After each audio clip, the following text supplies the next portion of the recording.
Greetings from Malaysia. Assalamualaikum and a very good day to everyone. As usual, I'll talk about this introduction and we'll go through this Halal Awareness Program. And again, wow, this is 2 years ago. We have done this training and we can remember 2 years. It seemed like 2 months ago. We have met in October 2019. Okay, yeah, here are all this team. These are the lead auditors we have done at the Heritage Hotels in Manila. The reason, the objective of this program, of course, we'll have this to strengthen your organization to be one of the world or global halal producer and exporter. Generate new opportunity for business and trade in halal product and services. Of course, increase revenue for company and country and increase income for the population. This is the reason why you need to capture this halal market. You need to be, the industry players in this business. So to do that, you need human resources, a team with knowledge, with halal knowledge, and a certified auditors. We will be talking about the basic principles of halal food and drink. And later on, we'll go deeper, the advanced knowledge on halal. Yeah, from farm to fork, from fields of origin to the table. Okay, I will do lecture. We can have discussion and also presentation. If you have a question, don't mind, you can raise your hand or you can type in the chat. I can see. Okay, I'll give you the opportunity to ask question. Because there are things will be updated with new development on halal. Maybe we can share together, especially during pandemic, because of COVID-19 virus. A lot of rules, regulation, SOPs, we have to follow, including in halal industry and so on. To make it simple, at the end of this course, the 3 days training course, I hope you all as a participant and will be able to understand the total halal application concept in towards achievement of business objective and service delivery. Of course, know the benefit of this guideline Islamic dietary law in total compliance, know the difference between halal and non-halal, and to remind and refresh ourselves the needs, the basic needs and requirement in order to maintain the high standard of service delivery. And of course, to produce trained, competent and responsible personnel so that you can plan, direct, supervise the halal halal assurance division and for the complete implementation of halal concept in the organization, halal concept in totality in the organization. And to conduct and execute halal related certification and monitoring process more efficiently. As a lead auditor, certified lead auditors, you can do your job right first time, every time. So this overview, as I mentioned before, the course will explain the importance of total HACCP, halal application concept in totality, in operationalizing business objective and service delivery. It will cover the process not only involved in producing halal food, including topics on the role of food handlers and the ingredient used, but also in contract management, including the behavior, the knowledge, the discipline of the staff, etc., the ethic in doing the job. And this then will allow participants to be more productive workers at their respective workplace. And this is intended to encourage participants to realize their individual or group potential in discharging their duties during their entire career, anywhere, anytime. Remember, this knowledge will benefit you. You will benefit that knowledge. You can carry on anywhere, anytime, your entire career. Okay. As usual, because I have to highlight this, why, how, and what. When you doing this halal business, when you give lecture or do interview or discussion, normally these are the questions will be raised. For those who are new in halal, who doesn't know what is halal about, they will ask you, why halal? Why so much about halal? Why halal? And how to do halal? Of course, those are interested. want to involve in halal, they will ask you how to be halal, how to do halal. And of course, to know why and how, you must know what is halal all about.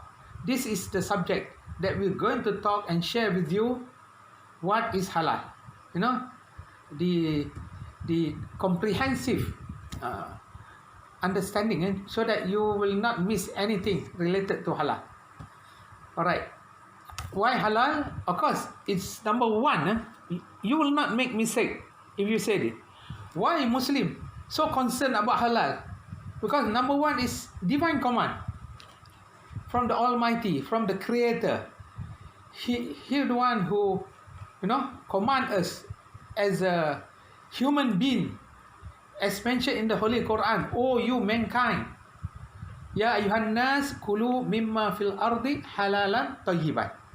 Oh, you mankind. No, oh, you Muslim only, full stop. No. Oh, you mankind, eat of that which is lawful. Of course, halal. And quality. Means Toyyiban. Quality or wholesome. Mentioned in chapter 2, verse 168 in the Holy Quran. I'm very sure in the Bible also do mention, what you can eat, what not, and so on. The guideline by the Lord Almighty. When you say about halal, why halal? Because it is more than a label, No, it's a statement, halal, but it is an assurance of quality, safety, hygiene, and cleanliness, or wholesome, nutritious to all. This is all about halal, when we talk about halal Islamic dietary law. Because the subject of halal is very big, very wide, not only on food, but on other things. Muslim-friendly hospitality service, on pharmaceutical, on cosmetic, personal cares, on slaughtering, animal welfare, a lot on Islamic finance. Okay, we are talking more towards halal in terms of food and beverage. I'm checking the chat. Whoever raised question, I will know and respond to you. Okay, coming back to this. This is a general perception. We have to remember this. When we say halal, oh mankind, God address, when talk about halal, God say, oh mankind, eat whatever halal bestowed upon you on this earth. So, halal is for everybody, whether Muslim, non-Muslim alike.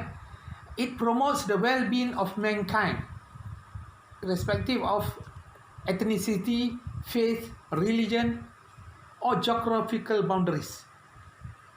You see, it covers all. And to Muslim, of course, it is a prescription from God Almighty, divine command, meant for our physical and spiritual well-being. For Muslim. For non-Muslim, it means safe, quality, hygiene, wholesome, nutritious product for the general well-being. For industry, the production of halal food is not only beneficial to Muslim but also to non-Muslim food producers by means of an increased market acceptance of their product. The bottom line is business, dollar and cent. So this is the perception of halal for Muslim, non-Muslim, for industry player. As I mentioned earlier, why halal? Because number one, divine command. All right.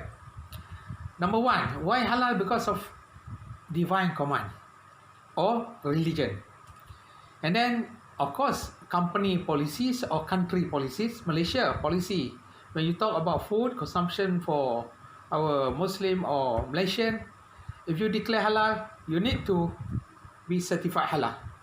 Company or country policy. Saudi Arabia, only halal food can enter the country. Customer requirement, now Muslim, non-Muslim also, they accept halal. Of course, we mentioned quality, safety, hygiene, cleanliness. Why halal? Because of all this good quality, safety, hygiene, and cleanliness. And of course, for industry player, it's a market demand and also a business. What? To generate revenue, dollar and cent. Okay? For economy, the country's economy, or the corporation or organization. In general, for the customer, Muslim or non-Muslim alike, the benefit of halal are very clear. All right. Knowing that if the product and premises is halal certified, it means that they don't have to worry. Okay, they can consume the food with the assurance it does not contain anything doubtful, hazardous, or detrimental to health. Meaning that the food is safe and acceptable. Among others, these are the background why halal, because it gives you confidence, give assurance to the consumer. Yeah, authority means certifies that the product are halal, and mechanism to monitor halal food to the authority, the competent authority, or the halal organization, certification body. Yeah, they will do the certification, but they have a way to monitor the food, the halal food.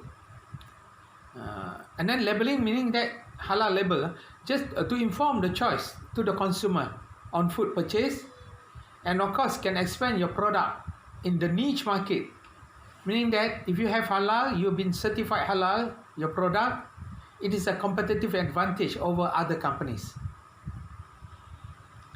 Okay, quality. So why halal? Because of quality, because it indicates product not only fulfilling halal requirement but also the strict hygiene practices. And of course, international acceptance means that symbol of assurance or identification of the product. And of course, the benefit of halal logo. Because it will be a competitive advantage over other companies which are not certified halal. As you know, Muslim population today, this is the old one, 2017. Now, in 2020, Muslim population, it's 2 billion compared to the world population, 8 billion. 25% of the world population are Muslims. So the market, the demand is there. And as you know, now the situation of COVID pandemic is getting better, much better. And many countries, including Malaysia, now open the sky already. Now we have just started. Not only we can travel abroad, and now we are welcoming the world to our country. We start to open with our beautiful island Langkawi. We start with the bubble tourism. So you can see now, total in the world you have 57 organizations, airlines, or the world or national carrier. There are 57 nations in the world, countries in the world, which require halal food, halal meal on board their flight. So this is an example of three-party approach when you talk about food on board the flight or in-flight meals. Because this is very important for the airlines. As I mentioned, not only 57 airlines with halal policy, but in the world you have 10 times more than that. 500 over plus airlines. I mean airline, big airline, not including this cargo, small chartered flight airlines. There are companies registered 1,000. If you go through internet, Google, you can find thousands of companies, airline. But I'm talking about the big international airline. Okay, out of that, 10% airlines with halal policy. They need their food on board the flight need to be halal or halal certified. So why? Because the airline have customer. I mean the passenger. They are the consumer of food. So they have to take care of that. Since their policy to uplift meal, halal certified meal, and they will engage with the caterer. Okay, most airlines have their own catering, in-flight caterings. Some they outsource. There are caterers, airline caterers, in-flight service providers, suppliers. So they also need to make sure they do have halal production area, halal facilities that they can provide the halal in-flight meal services. So all of them have responsibility, accountability. For example, the caterers. Okay, the caterers, you can see here. They are responsible. No, the supplier, the airline caterers or the halal food caterers, they are responsible and accountable in producing halal and quality food and safe food. That's their responsibility, and they will be accountable if anything wrong with the meal. You have a contamination or whatever, food poison, they will be accountable. For consumer, of course, the passengers, the customers, they will be informed on the halal food available to make their selective choice. They can have vegetarian, or they can have their special meal request related to the health, diabetic meal, low cholesterol meal, no MSG, and so on. They can request apart from halal.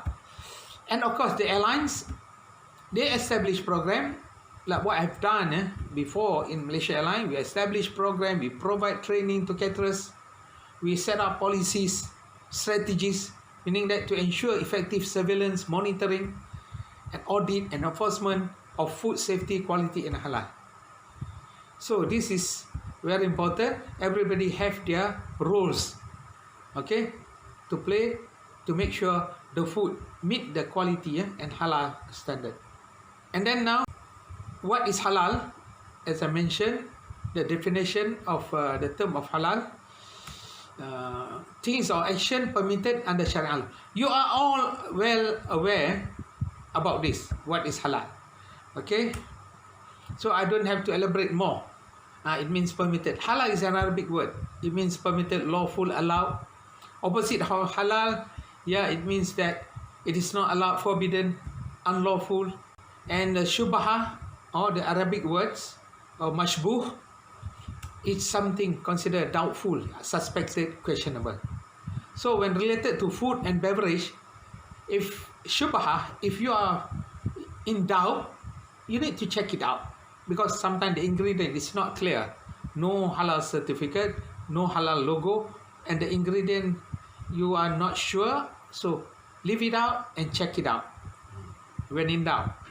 So it means suspect, in doubt, or questionable. If the origin of the certain food item is in doubt, or there is uncertainty about whether it is prohibited or under the Islamic law, then the product is considered doubtful, mashbuh, meaning the same, shubha, mashbuh, the same in Arabic. Okay, this is some example of the doubtful ingredient.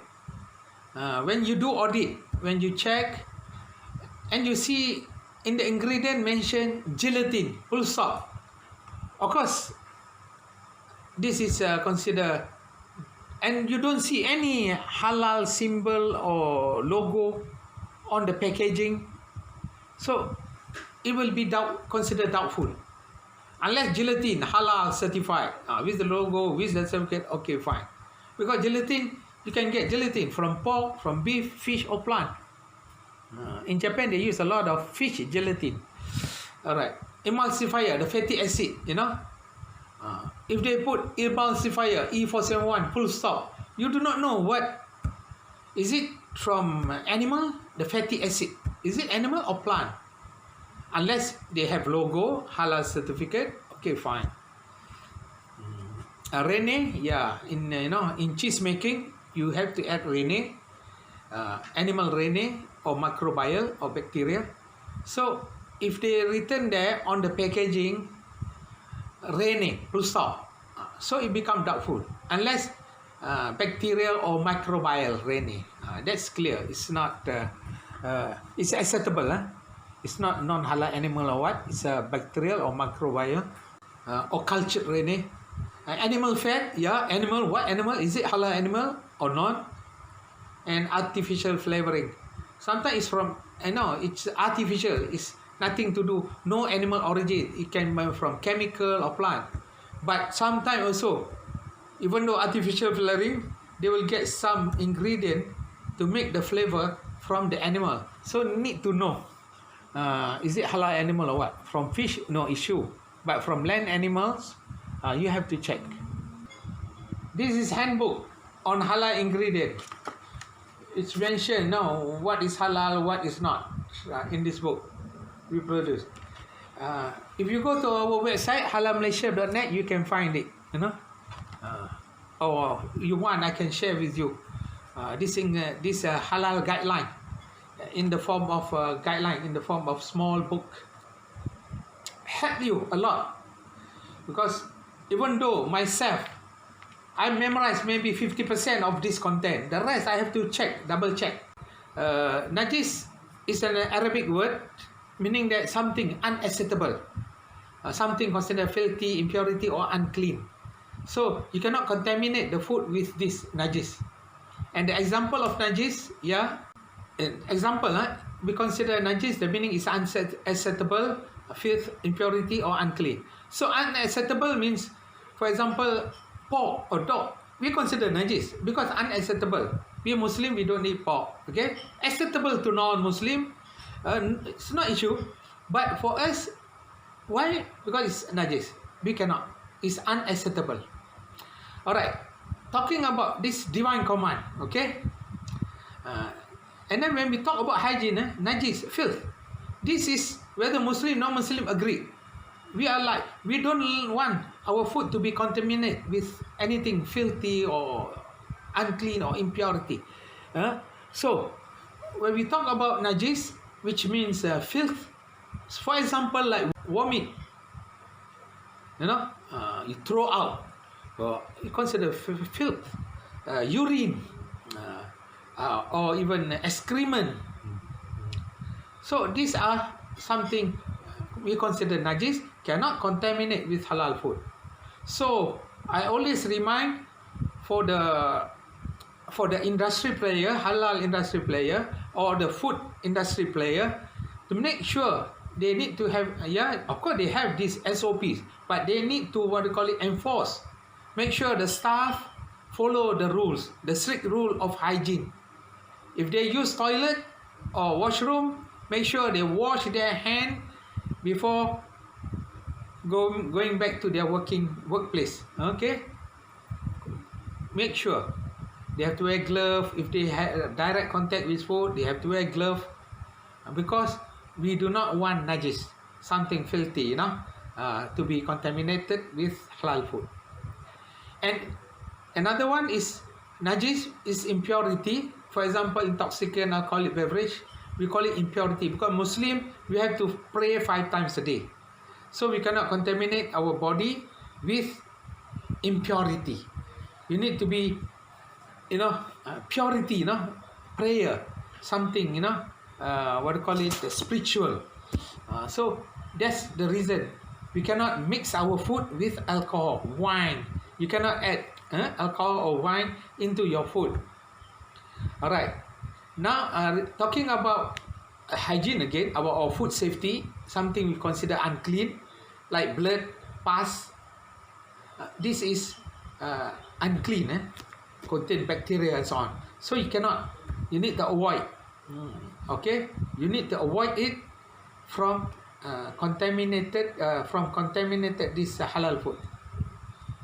I remember last time I did this training. One of the participants, I know in Philippines, you have this, in Europe they call it black pudding. Black pudding.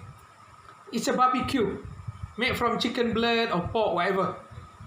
So it's not halal. Even from chicken blood, from halal chicken, the blood also not allowed, because blood considered najis. We Muslim don't consume that. The blood, even from halal chicken. It's considered najis. We cannot consume it. Okay. As I mentioned, from farm to fork. When you talk about halal, from farm to fork means from fields of origin.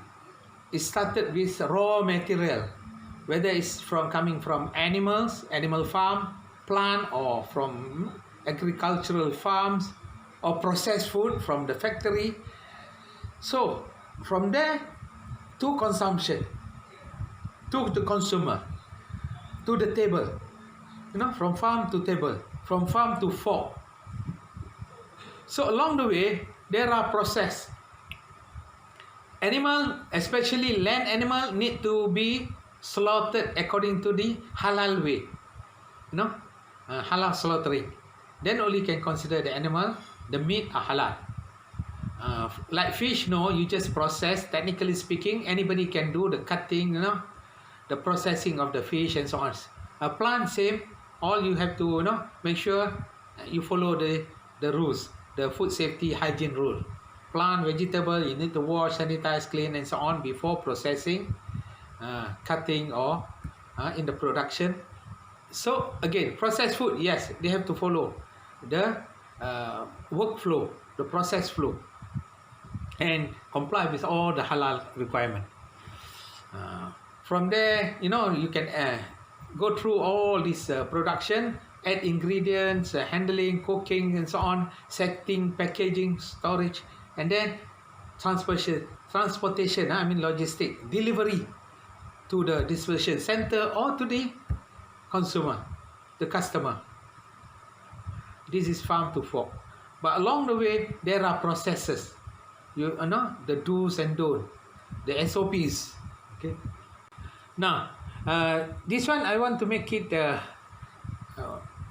clear, make it simple for you to understand very clearly what is halal all about. Halal food, especially food, or including beverage. I actually divide into three, categories. Now you have breakfast, lunch, or dinner, or even supper. And the items behind this breakfast, lunch, or dinner, there are three. Either come from animals, plants, and of course minerals, beverage. Okay, only three. So you have to understand what kind of animals are halal. Land animal or aquatic animals.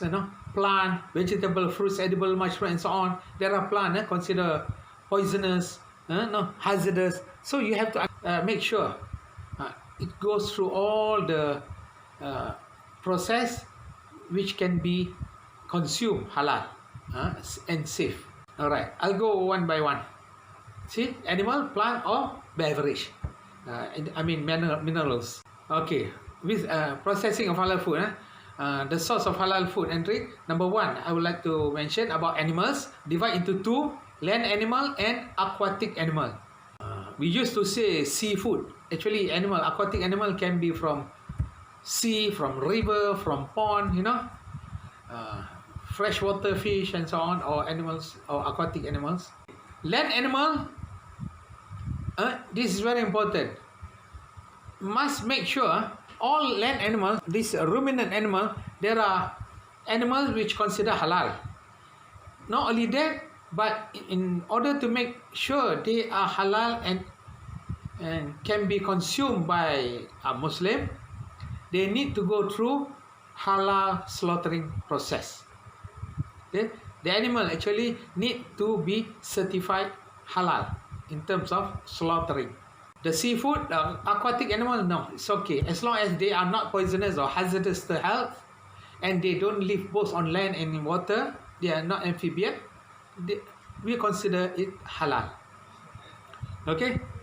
And of course, in the standard, MS 1500, 2019, the third revision mentioned that all land animals are halal as food except the following. You see, because in the Holy Quran, God do mention that He created everything on earth. وَالَّذِي خَلَقَ لَكُم مَا فِي الْأَرْضِ جَمِيعًا, to you all. And then in the Holy Quran also God do mention things that which are forbidden. There are certain items, even though God created everything for us mankind, but there are certain things which God forbid. Why God forbid? Because He's God Almighty. He can do any rules, law He want to. Yeah, He know best. All right. Now, animals that are not slaughtered according to Sharia law, it can be chicken, duck, or cow, or lamb. If not slaughtered according to the Sharia law, it is not halal. This is why I said, even during COVID pandemic, we still receive, call from China, from company, because whatever reason, pandemic or no pandemic, people still want to eat. This is something, not something funny, but this is something reality. Whether in war or in peace, people want to eat. So it is a crossover brand that has demonstrated the ability to attract. And when you talk about halal food, a Muslim or even non-Muslim alike, because Islam view the halal, lawful, and the haram. Opposite of halal is haram, unlawful. Is very clear. Of course, very simple, very clear, and very straightforward. And of course, very serious. You have to comply with all the rules, the do's and don'ts, because it's very serious. You cannot preach it. Once you preach, it becomes non-halal. So we have to set up a standard guideline to meet this with the halal policy to ensure that all products used in the in-flight catering, in-flight meals are halal, and we have developed the following standard to assist the caterer. Because Muslim airlines have a preference. The halal airline has a preference for strict halal compliance, but it is recognized that this is not always practical for some caterers, because you have one caterers, big caterers, but they also have non-halal. They have customer to produce non-halal who want to eat non-halal food and so on. So we can't stop that. For example, in China, in Europe, in US, even in Australia, and so on. In the Asia country, Japan, China, Korea, Vietnam. So we have to draw a line in order to do business for halal, to provide service to the halal airline. So we guide them. So that's why we come out with the key halal requirement, the basic requirement, the minimum, or the preferred level, the maximum. So the caterer must meet at least the minimum level of halal compliance. Why they need to do that? Because to be eligible to provide services to the halal airline, and of course to others. And of course it will be an advantage if a caterer can demonstrate more than the minimum halal compliance, because its proposal will be viewed more favorably in the tender evaluation process. They will get the business. Will be a competitive advantage to other caterers if they demonstrate more than minimum. So the following table which I showed you earlier, the key requirement of minimum compliance and the preferred level for in-flight meals. So all food services provider must fulfill this requirement, and all appointed caterers are required to understand and conform to the halal standard given below, which we are going to talk about later on in more details. The standard in terms of halal food production, preparation, handling, and storage, the general guidelines. Before I start, I just want to repeat the objective of this program. Why we are doing this halal training. At the end of the session, we hope all participants understand the total halal application towards the achievement of your business objective, to provide in-flight catering, in-flight meals, to provide ready-to-eat meal, frozen meal, whatever, not only to airlines but to your customer involved in this, to the public through hypermarket, supermarket, convenience store, or even service provider, restaurants and so on. So by having this training, again I said, the participant, you as a participant, will be able to understand, provided that if you don't understand, ask questions. Okay, that's the most important thing.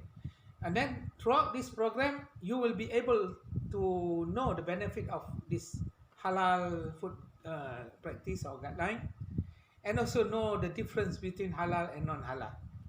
Okay, and of course for those, I think 50% of the participants have attended my training many times. Consider as a refresher course for you, and also to remind the basic needs and requirement in order to maintain the high standard of service delivery. So at the end, you will be able to do it right first time and every time. That's the bottom line. Okay, so this is the latest standard. We are using this. Of course, it's been using worldwide. Regarding this halal Malaysian standard, the latest third revision, talking about the latest development on halal food practice, to provide a practical guidance to the industry player. This standard that I'm going to talk with you and share the information actually provide practical guidance and guidelines for the food industry on the preparation and handling of course halal food, including nutrients, supplement, and so on. and it serves as basic requirement for halal food product and food trade.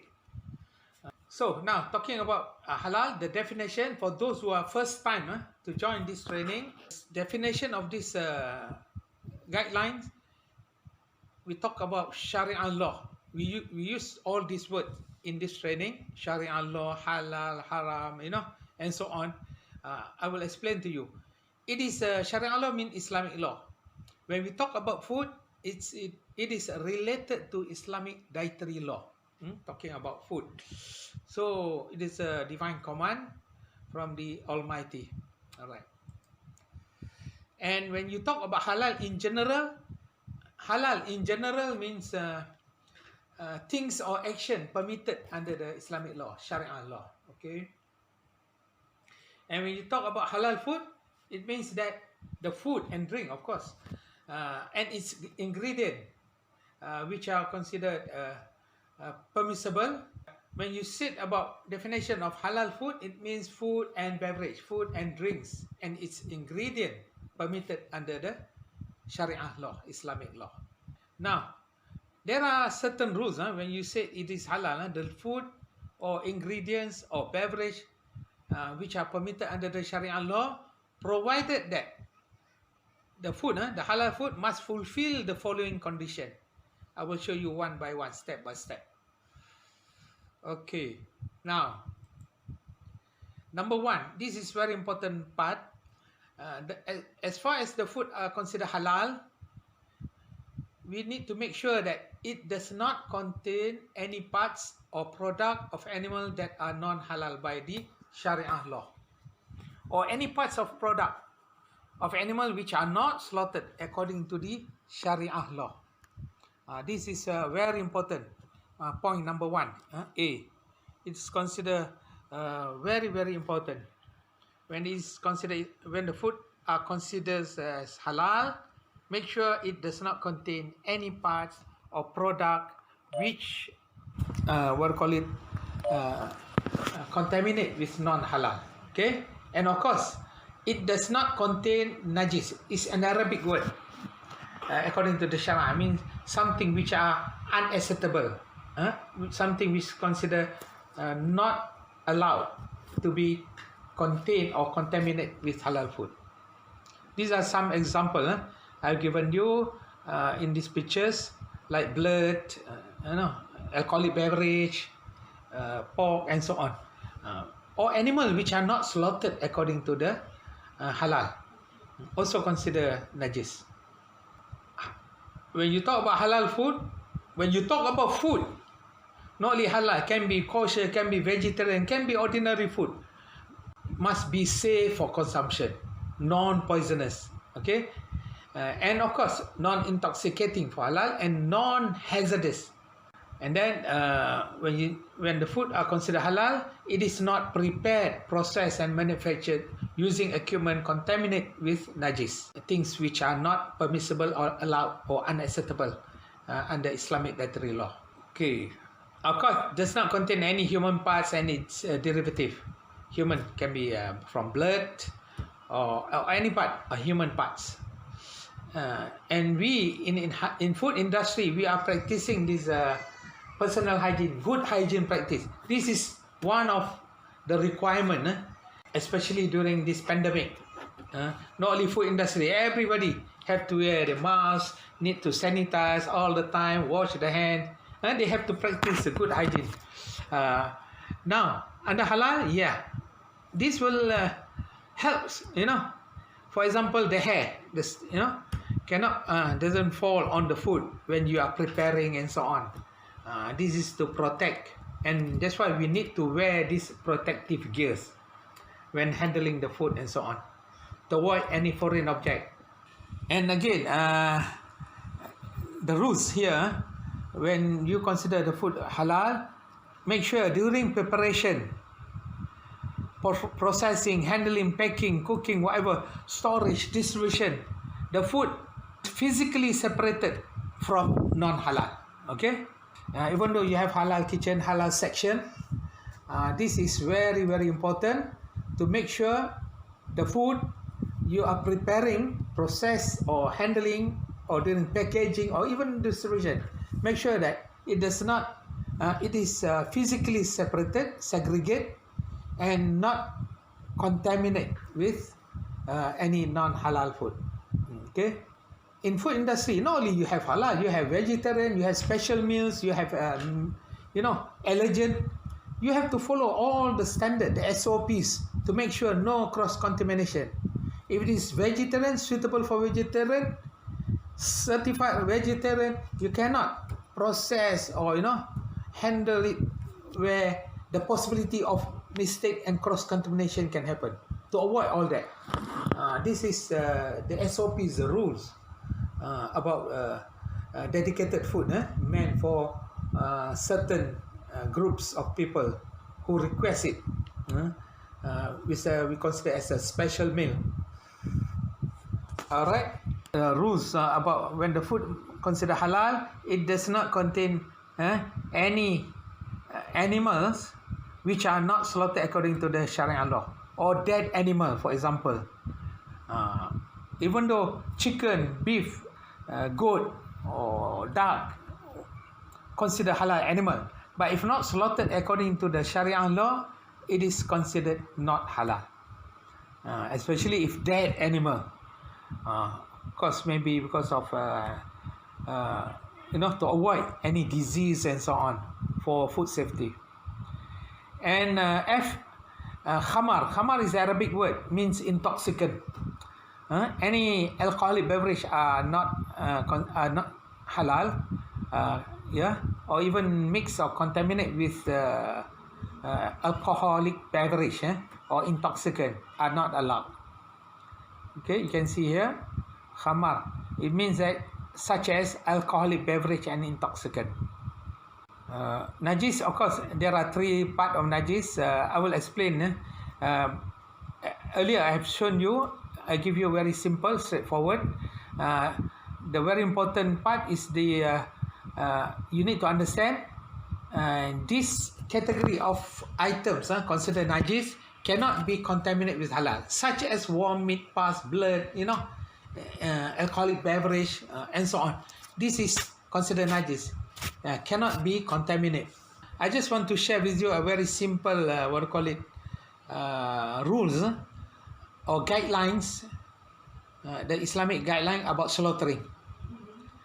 As you know, in order the meat can be chicken, beef, lamb, mutton, or need to be halal, we need to make sure it is been slaughtered accordingly as per the Sharia or Islamic law. So this picture show you, for example, chicken.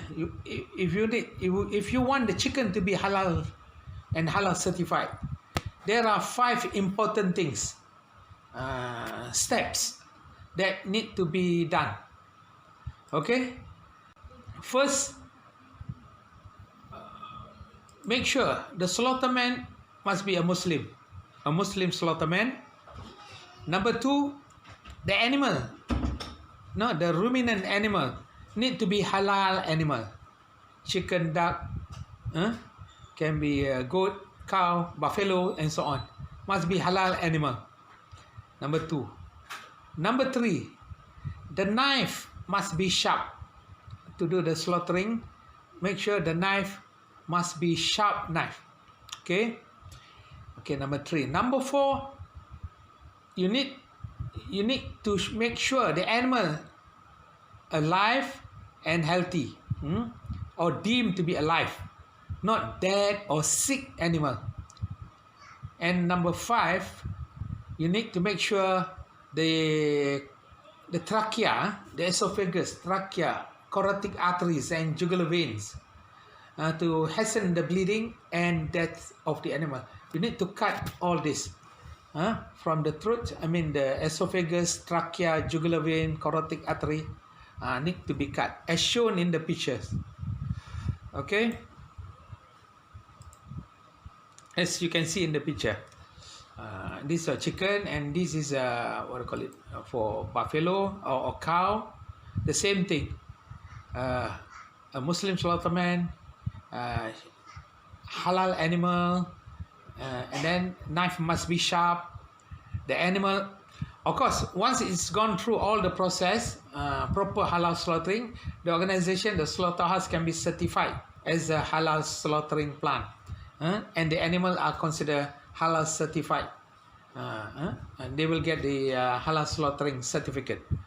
Okay, premises as usual. Any buildings can be a permanent or temporary structure, or otherwise, together with the land on which the building or the structure is situated,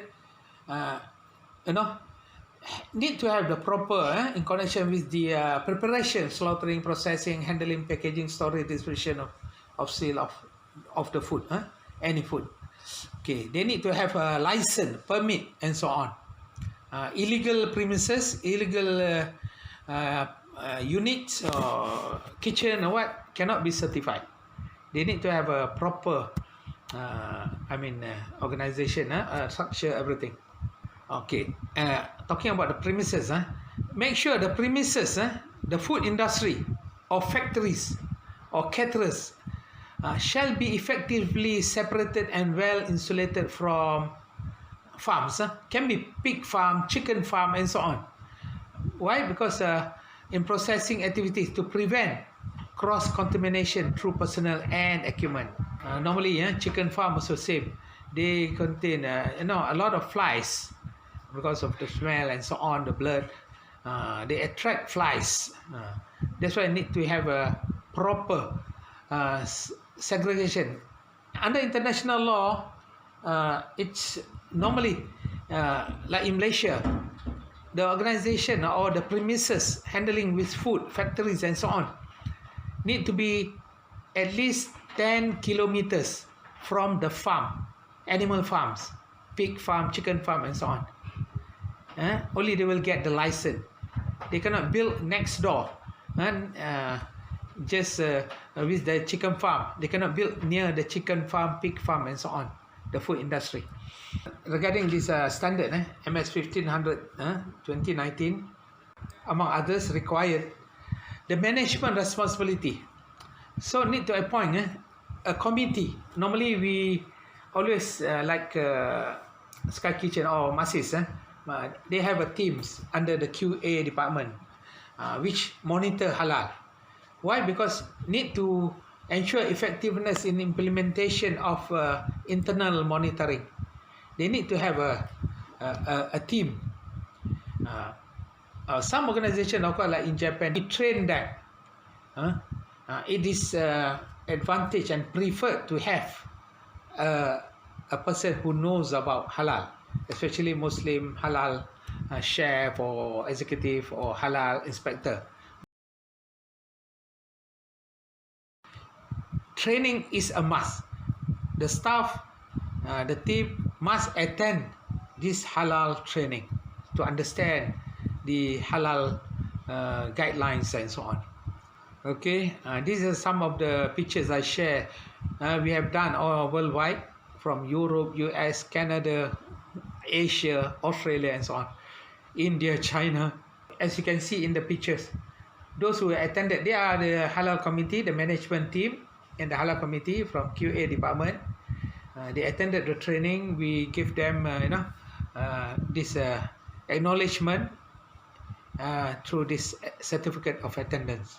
And of course, the management shall ensure that sufficient resource like manpowers, infrastructures, all the things that are required to run the food business, especially on halal, are provided in order to implement the halal control system. Okay, I just want to share you this halal process flow. Okay, talking about this halal production procedure. This is a normal. From you need to have your layout of premises. The process flow, cold kitchen, hot kitchen, storage, distribution, receiving area, and so on.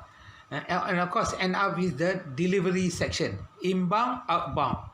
So this you need to have proper, flow plan, the process flow, because we want to make sure this hygiene and safety practice, including protection against pest infestation, are between the operation or during the operations. This is operation center. We call it OCC, Operation Command Center, and then follow through all the sections, areas where they have their specific jobs. Okay, the meat preparation, vegetable, fruits, what do you call it? Like for example, hot kitchen, cold kitchen, bakery section, pastry bakery section, and then hot meal, presetting area or hot meal, dishing up areas. Okay, for business class, economy, or what do you call it? Or for industrial catering, assembly area, holding rooms, meal check. Of course, for airline, once you have done all that, you need to load onto the truck, high loaders, and then once all completed, the aircraft arrive, it will be delivered, and then the crew will do the checking on board. Aircraft took off, 45 minutes or 1 hour later, the meal will be served. Once that, not the end of the story. The aircraft will return to base. You have to strip the aircraft, offload all the dirty equipment and so on. Need to be washed, soil airline equipment. Okay, you need to clean it. All this process, you have to do that in order to maintain the standard, the quality, the safety of the product. Okay, now here I would like to share you. Actually, you have around 16 process in order for the customer to get the best meal. Okay, now you can see here it all started from, of course, administration, including marketing, customer service, and the procurement, supply department who purchase, procurement who will do the purchasing orders of the raw materials, and then the supplier department who engage with the supplier, and receiving the QC in charge to check the product, the quality, and then it will be sent to the storage area, cold kitchen, under cold storage, freezer, chiller, or dry store, and so on. This is the part one, process. And then it will go through, once ready, it will go through preparation area for butchery, for cooking, and then blast chill, keep in the food bank, and then do the dishing, food dishing, setting area, final holding rooms. It will be sent to dispatch to the high lift or high loaders for loading to the aircraft, on the aircraft. So they have to follow all the critical control point from CCP1 go up to CCP10. This is to control, to make sure the food are safe for consumption by the customer, your valued customer. So need to maintain the chill temperature of cooking 74 or 75 degrees above. Chiller, you see, between 0 to 5 degrees Celsius. This freezer, minus 18 to 21, and so on. So actually, the 16 processes I mentioned before, you uplift the meal on board the flight, or deliver the meal to your customer. It requires 16 process, yes, but it's only take one process. I repeat, it only takes one process for the passenger to get the best for their meal. What is that? Your right action are most important. You need to do it right first time and every time.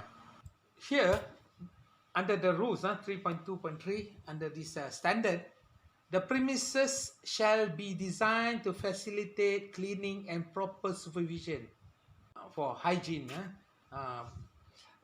Look here, this is very important, because halal is not halal if it's not hygienic. Even the premises, the working place, even the staff, personal hygiene need to consider all that. It's very important. Okay, and of course, adequate sanitary facilities shall be provided and maintained. Just to share with you, during this pandemic, you can see now. Before, you don't see You go to supermarket, convenience store, even restaurants, they provide you sanitary facilities, hand sanitizer, temperature, you know, they take temperature to make sure you are healthy before you enter the premises.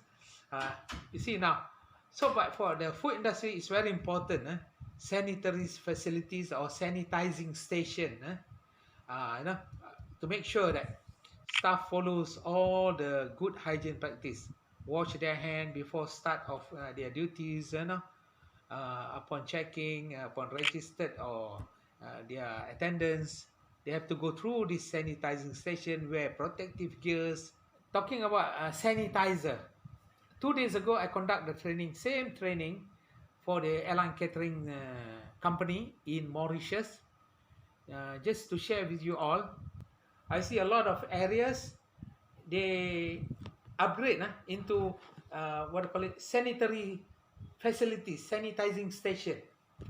They added 6 more. Sanitary facilities like hand washing, sanitizers, and so on. This is good because of pandemic. They want to make sure the staff really, no way they can say they don't do sanitary or sanitizing program to make sure they are clean.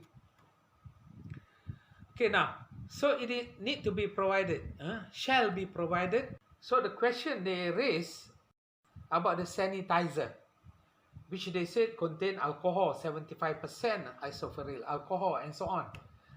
Is it halal? Is it allowed? I will explain later. I have that. I prepared that for you all. Okay, from the question they raised, I did preparation to explain. Is it allowed? Is it permissible? Can you do it? And so on. Because the content of alcohol in the hand sanitizers, for example. Okay. So loading unloading bay shall be appropriately designed to allow effective move for this what do you call it, perishable product. Perishable, non-perishable is okay, but perishable is very important. You need to maintain the temperatures, either chill product or frozen. Okay, premises shall be kept in good repair. Premises shall be kept in good repair. Yeah, why? Because to prevent any pest access and to eliminate any potential breeding site. Okay, this is very important. Maintenance department, take note. Okay, slaughtering, I'll skip because it's not related to your business. So same thing, slaughtering, the processing premises shall be also dedicated for halal, have to follow the SOPs in halal processing. They have to. Okay, I just skip that. This also not only at the slaughterhouse or plant, even the kitchen, the the industry, the food industry, make sure no pets, cat or dogs or whatever, and other animals shall be refrained from entering the premises. This is under the rules, under the standard, not allowed. Okay, talking about device, utensils, and machine and processing aid. All right, under this guideline, it mentioned that devices, for example, devices, utensil, machine, equipment, processing aid, and so on, for processing halal food shall be designed and constructed to facilitate cleaning, and shall not be made of or contain any material that are decreed as najis, according to the Sharia law, and shall be used for halal only. Shall be used only for halal food. Once you have your halal section, maintain that. Cannot be what do you call it? The process shall be supervised, of course, by the halal committee or the QA in charge to see the halal process production line is in line with the requirement and or the guideline, and shall be washed and ritually cleansed as required under the Sharia law. Like a butchery section, the knife for for halal, chopping board, knife, equipment, whatever, for halal you need to use for halal only. Don't mix up don't use for halal and then you can use for non-halal. No, it's need to separate. And this is another very important topic about hygiene, sanitation, and of course food safety. Remember, this is prerequisite. Hygiene, sanitation, and food safety are prerequisite in the preparation of halal food. Is a must. It includes the various aspects of personal hygiene, including your clothing, your protective gears, devices, utensil, machine, and processing aids, and the premises for processing or manufacturing and storage of halal food. So it's very, very important. Talking about this part 3.4.2, halal food manufacturers shall implement measures to inspect and sort raw material, ingredient, packaging material before processing. Okay, and also manage waste effectively, store harmful chemical or substance appropriately and away from halal food. This is normal practice, which whether you have halal kitchen or not, harmful chemical material substances need to be physically separate from the food section. Okay, what do you call it, waste management. You need to do it effectively. Prevent food contamination. Prevent contamination of food by foreign matters such as plastic, glassware, and so on, and from machinery, dust, harmful gas, and fumes, and unwanted chemical, including you need to take care of our personal hygiene. You need to wear your hairnet, mask, and so on. We do not want the hair to fall on the food. Okay. Of course, prevent excessive use of permitted food additive. Even though additives are permitted, but you need to follow the parameters, the guidelines. You need to draw a line. There are certain percentage permissible level. You have to follow that strictly, because to prevent excessive use of this permitted food additive. Okay, in manufacturing and processing, suitable detection or screening device should be used wherever necessary, like X-ray and so on. Some they look physically on the food. Is there any foreign object or hair, strand of hair, and so on. Halal food shall be processed, packed, and distributed under hygiene condition, and the premises are licensed in accordance with food hygiene practice, the GHP, the GMP, good manufacturing practice, and so on, as specified by the local government or under the international law. Now, as you know, food divide into three categories. Let me explain before I go on. There are three categories. They divide into three. It can be breakfast, lunch, dinner, or supper. The three items you need in the food, such as from animals, from plants, and of course we have to drink. We need to drink beverage. All right. Now, first I'd like to talk about animals. As you know, animals can be divided into two categories. Okay, two categories. And as you can see here, number one is land animal. Okay, land animals. And then number two is aquatic animals. Okay, here. Land animal, the rules, very simple for you to understand about halal, or you want to prepare halal food. Land animals can be even cow, camel, goat, chicken, duck, and so on. The animal itself, the meat must be halal certified. The meat need to have the halal certification. The slaughtering certificate. This animal need to go through this halal slaughtering process. Then only can consider halal. If not slaughtered according to the Islamic slaughtering guidelines, the animal still considered not halal. Okay, this is land animal. The aquatic animal, I will explain next. Regarding the aquatic animal, as long as the animal, such as fish, they live in water and cannot survive outside, and they are not poisonous intoxicating and hazardous to health. No need to go through slaughtering process. They die natural death. You even can catch whoever, whether Muslim, non-Muslim, male or female, can do the processing, can do the cutting for this aquatic animal. No such rule, no certificate for that. We don't need that. But land animal, yes, is a must. You need to have halal certificate. Okay. And of course, the animal considered not halal are animals that are not slaughtered according to the Sharia law, Islamic law. Here is, you can see the pictures. You can see they use a rifle to kill the animal, or even they do the stunning. This is bolt stunning. They shot on this animal head, forehead. Electrical stunning not allowed. This is not slaughtering. They are killing the animal. They poke the hole on the neck to collect the blood. Okay, this is not halal slaughtering. Slaughtering, they need to cut the throat, trachea, esophagus, and the halal is like this. The halal slaughterman, and the animal are halal animal, and he do the cutting accordingly. Non-halal animals such as pigs and dogs are not halal. Animals with long pointed teeth like tigers, lions, bears, and so on.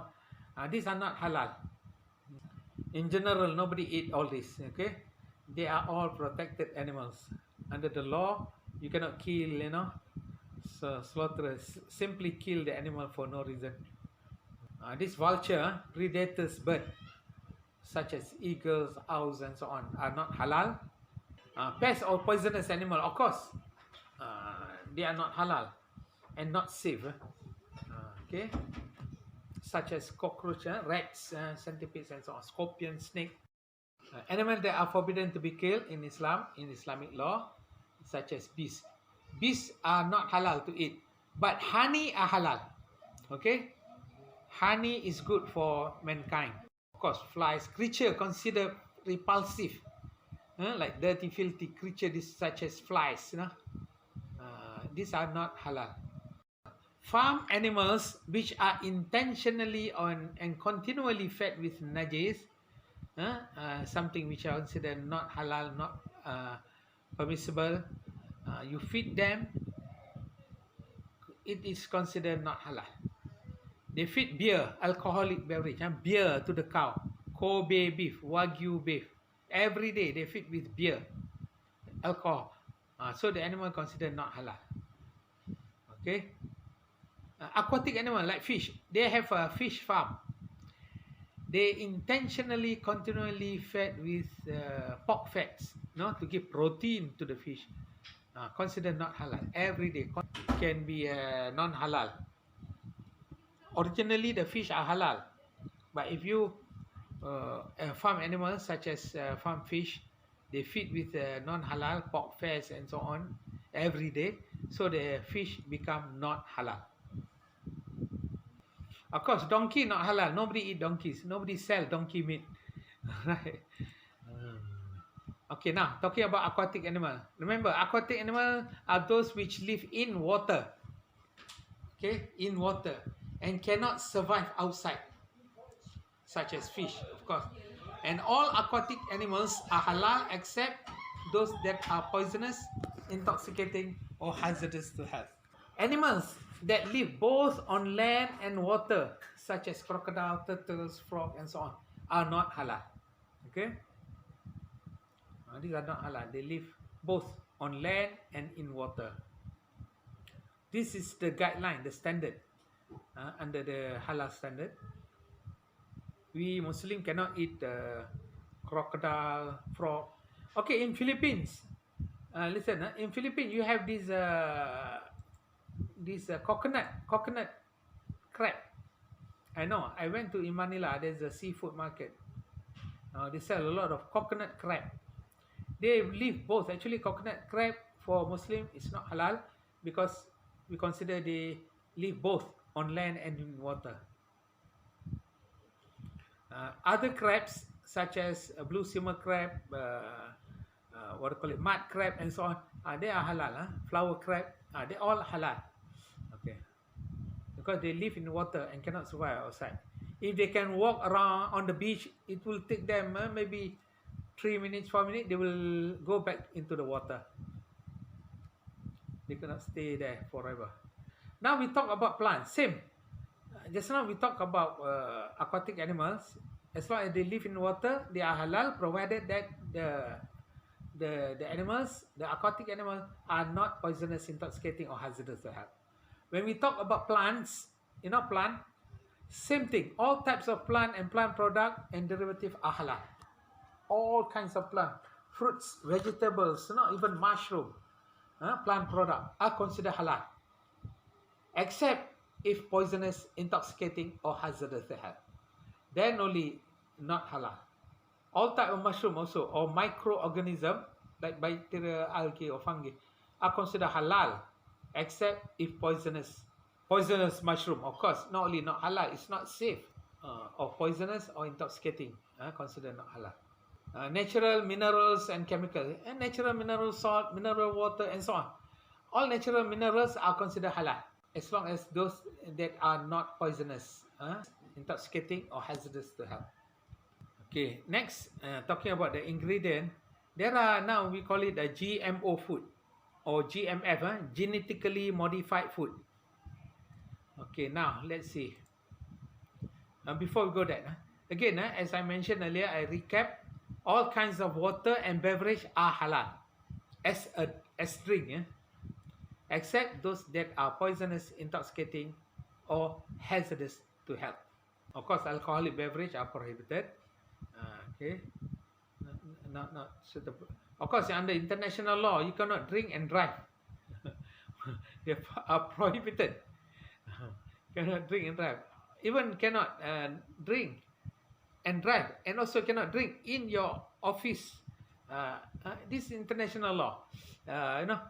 In the office also, because it's not allowed. Even no smoking inside the office. No smoking, no drinking of alcoholic beverage. This is the law. Now, talking about GMO food or GMF food. Remember, food and drinks containing product or byproduct of genetically modified organism, GMO, or ingredients made by the use of genetic material of animals that are non-halal by the Sharia law, Islamic law, then they are not halal.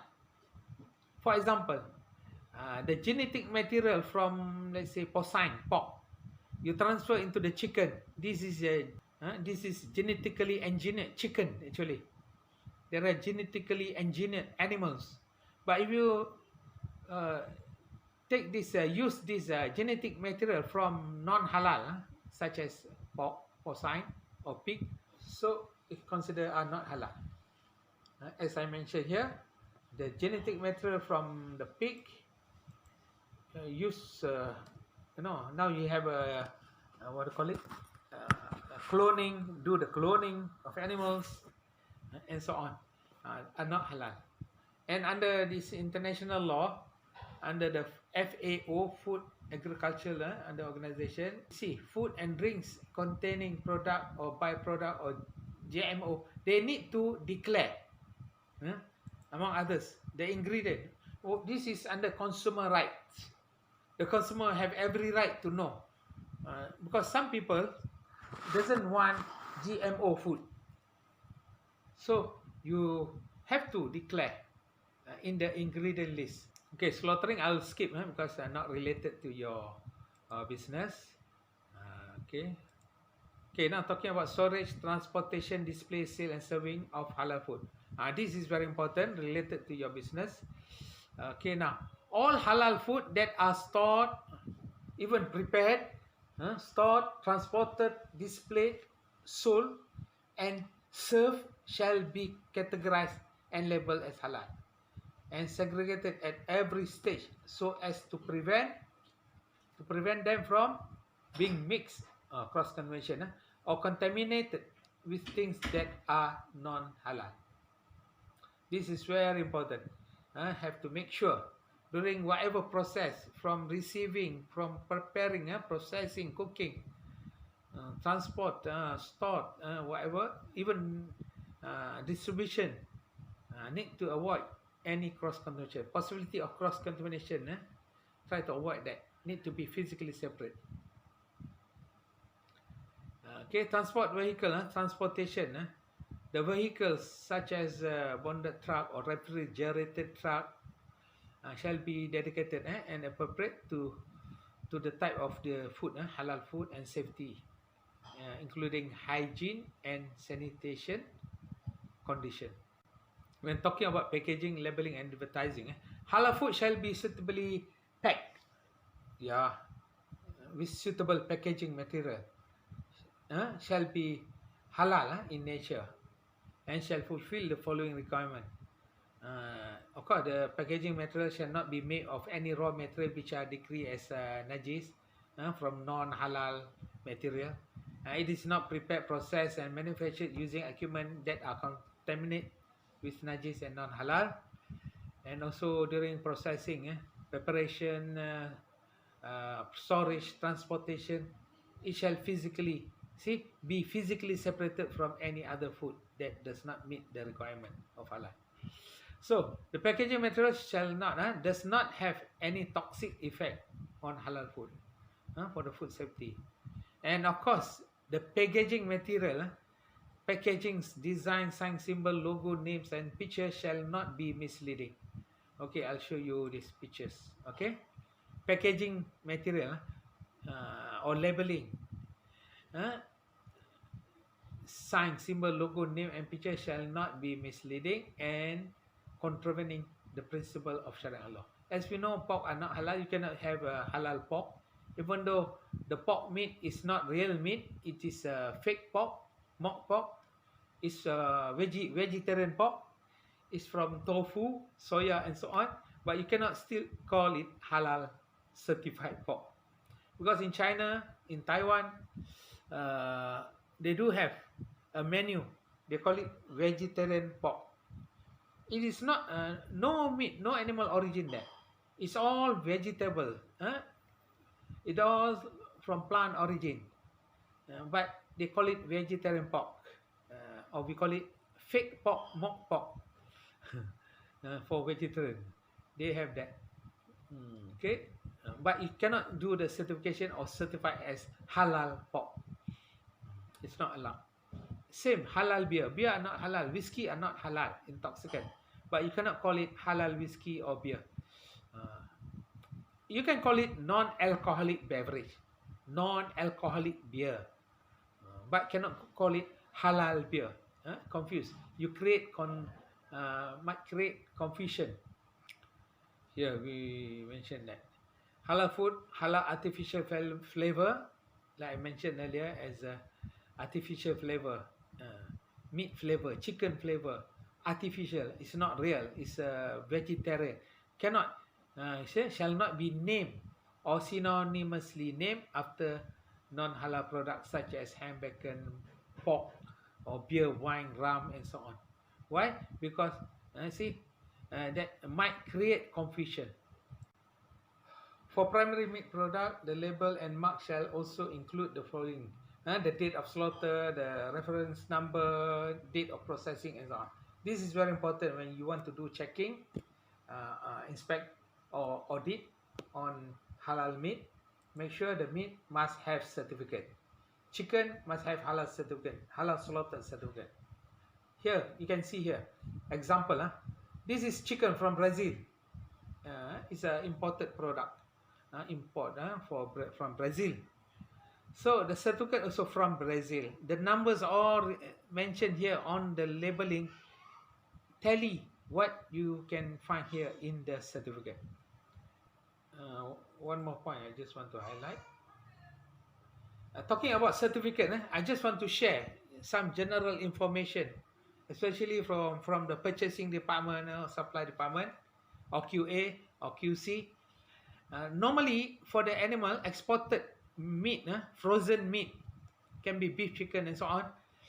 The certificate validity in general, normally 24 months, 2 years. Okay.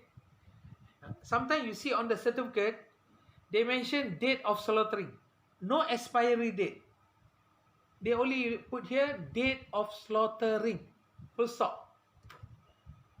Date of processing is when they do deboning, cut in portion and so on from the factory. That's also no expiry date. Normally from this date you plus 24 months, then you can know the what I call it, the expiry date. Let's say 2nd February 2020, date of slaughtering 2nd February 2020. Expiry date will be 2nd February 2022. Okay, this is the norms, the normal.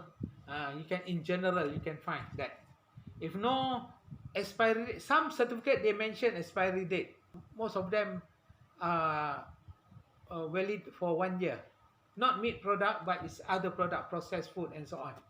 Like chicken nugget, valid for 1 year. The validity only 1 year.